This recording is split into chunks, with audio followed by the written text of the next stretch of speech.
Habang naglalakad si Tuper sa kalye, hawak ang tiyan niyang kumakalam, may nakita siyang isang basurahan.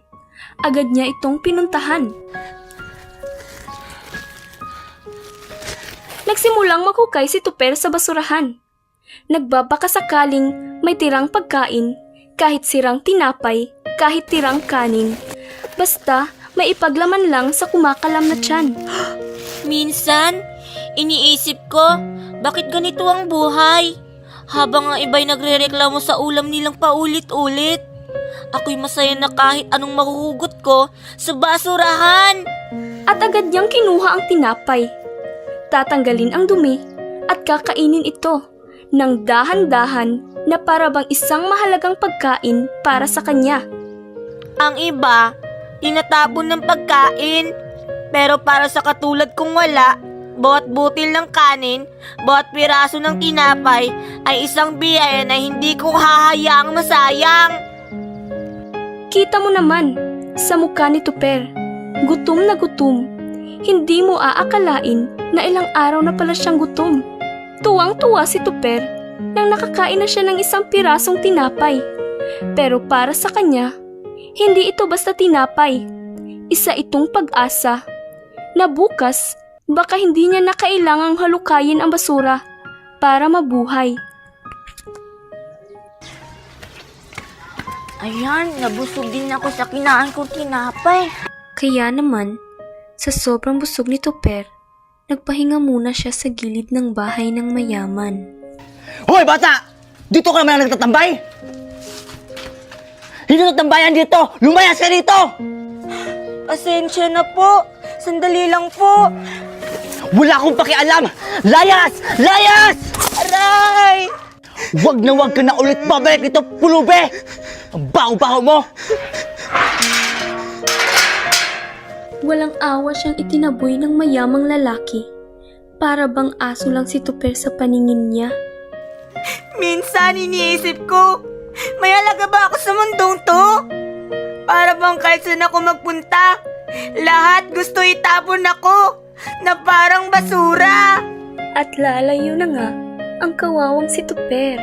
Habang nakaupo si Tuper sa gilid ng kalsada, pagod at gutom, tahimik niyang pinagmamasdan ang mga taong naglalakad, mga nakaayos na pamilya, mga batang masaya at mga estudyanteng papasok pa lang sa paaralan.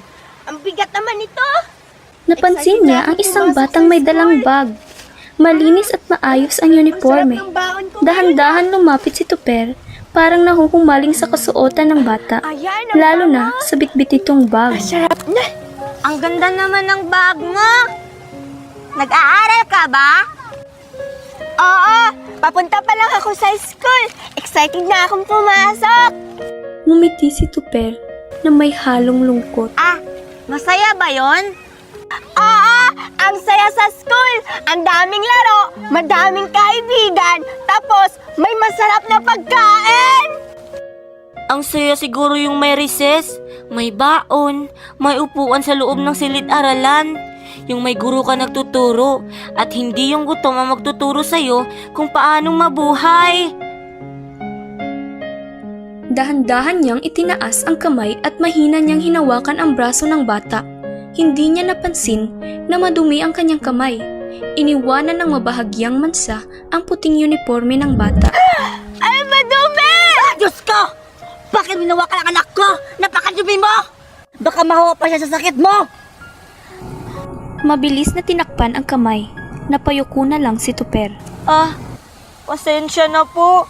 Hindi ko po sinasadya. Tingnan mo ang ginawa mong dumi sa damit niya! Alam mo ba kung magkano yan? Hindi mo kayang bayaran yan kahit maghirap ka pa sa buong buhay mo! Tara na, anak! Muling hinila ng ginang ang kanyang anak at lalayo na sila. Sa susunod ha, huwag mo nang kausapin ang mga ganyan na walang harating sa buhay! Nag-isang palaboy! Tara na, anak! Tahimik lang si Tuper, nakatingin sa papalayong mag-ina. Tumingin siya sa kanyang mga kamay, madumi, puno ng alikabok at sugat. Hindi niya alam kung saang parte ng sarili siya dapat mahiya, sa pagiging marumi niya o sa katotohanang hindi siya kailanman naging katulad nila. Nanginginig ang labi niya, Hindi na kayang pigilan ang pagbagsak ng luha. Iiyak na lang siya ng tahimik. Tititig sa langit na parabang naghahanap ng sagot. Pero wala siyang natanggap kundi isang malamig na hangin. Nay, gising ka na po, Nay. Ay, anak, andyan ka na pala. Nakahanap ka ba ng pagkain? Opo, Nay. Nakahanap po ako ng pagkain sa basurahan. Hinugasan ko po ito. Dali, Nay, kain po tayo. Pasensya ka na, anak. Hindi kita may pagluto ng masarap na pagkain. Inay, okay lang po. Basta magkasama po tayo. Masarap na po lahat ng pagkain. Pasensya na talaga, anak. Hindi ako mayaman. Wala akong magagarang damit o masasarap na pagkain. Pero meron akong isang bagay na hindi kayang bilhin ng kahit sino.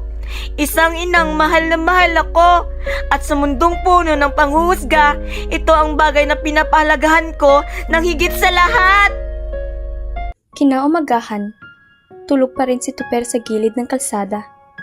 Habang ang mga sasakyang dumadaan ay walang pakialam. Isa-isang naglakad ang mga estudyante. May kanya-kanyang baon, may masayang kwentuhan, habang si Tuper, niwala man ng panibagong damit o pantakip ng ginaw sa umaga. Habang natutulog si Tuper sa gilid ng kalsada, may biglang kumalapit sa kanya.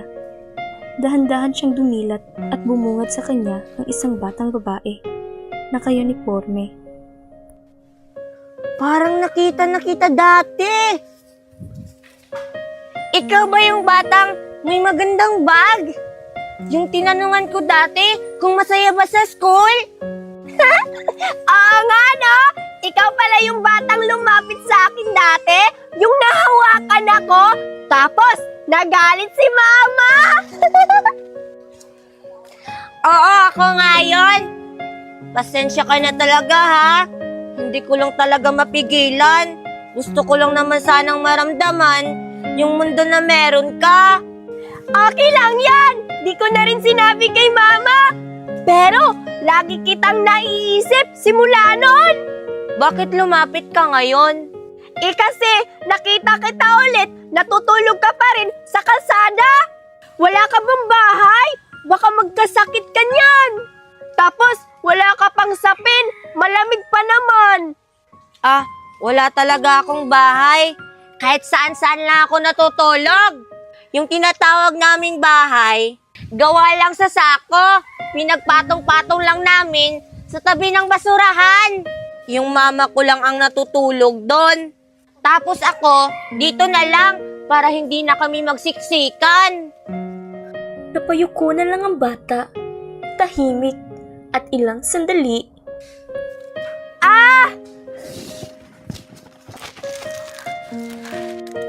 Bata, sa'yo na lang to. Hindi ko na to kakainin.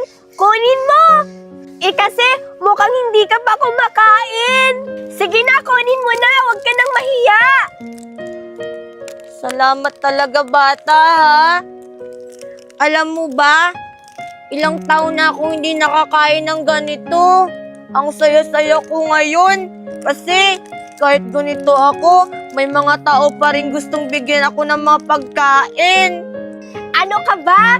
Simula ngayon, kaibigan na tayo. Talaga? Kaibigan na tayo? Kaibigan na tayo. Hala, lagot! Late na ako sa school. Mauna na ako, bata. Kasi may pasok pa ako. Sige, bata, alis na ako, ha? Sige, mag-ingat ka. Salamat sa pagkain, ha? Wow, ang sarap-sarap naman ito. Habang papalayo si Betty, bigla niyang naalala na nakalimutan pala niyang itanong kung ano ang pangalan ng batang pulubi. Ay, nakalimutan ko palang itanong kung anong pangalan ng bata. Oy, bata! Ano yon? May nakalimutan ka ba? Hindi ko pala natatanong. Ano palang pangalan mo? Ako nga pala si Tuper. Tuper? Gusto mo laro tayo mamaya pag uwi ko sa school? Ha? Gusto mo makipaglaro sa akin? Ah, bakit? Ayaw mo ba akong kalaro? Gustong gusto kita kalaro. Yun naman pala eh. Laro tayo mamaya ha? O sige. Pero hindi ka ba natatakot sa akin? Tignan mo ako, oh. Ang dungis-dungis ko. Tapos, ang baho-baho ko pa. Hindi ka ba nang didiri? Hindi. Hindi naman ako nagbabase sa kung anong hitsura o amoy ng tao. Ang importante, magkaibigan naman tayo, di ba? Oo, magkaibigan tayo. Sige, Topper. Pasok na ako sa eskwela. Hanggang sa muli, Topper. Sige, Betty. Bye-bye. Salamat sa pagkain. Okay, class, good morning. Magsisimula na tayo ngayon mag-attendance kung sino yung mga pumapasok. Okay, sisimulan na natin ang pag-a-attendance. Uunahin natin tatawagin si Cardo. Nandyan ba si Cardo? Andito ako, ma'am, present. Andyan ka lang pala. Okay, dahil present ka ngayon, ilalagay kita dito. Cardo present. Okay, next. Ang next kong tatawagin ay si Nicole. Nandiyan ba si Nicole? Nicole! Ma'am, mukhang absent po sila, Nicole, ma'am. Ano? Absent na naman si Nicole? Ay, naku, bata yan. Kailangan ko ipapaalam sa magulang niya na bawal mag-a-absent ngayon. Kasi alam niyo, may subject tayo ngayon na kailangan mong tapusin. At may papagawa pa ako sa inyong assignment. Kaya ikaw, Cardo, huwag kang mag-a-absent sa susunod, ha? Naku, guys, mababagsak talaga kayo kapag may mga assignment. Basta huwag niyong kakalimutan na bawal umabsent. Lalo na pag Monday.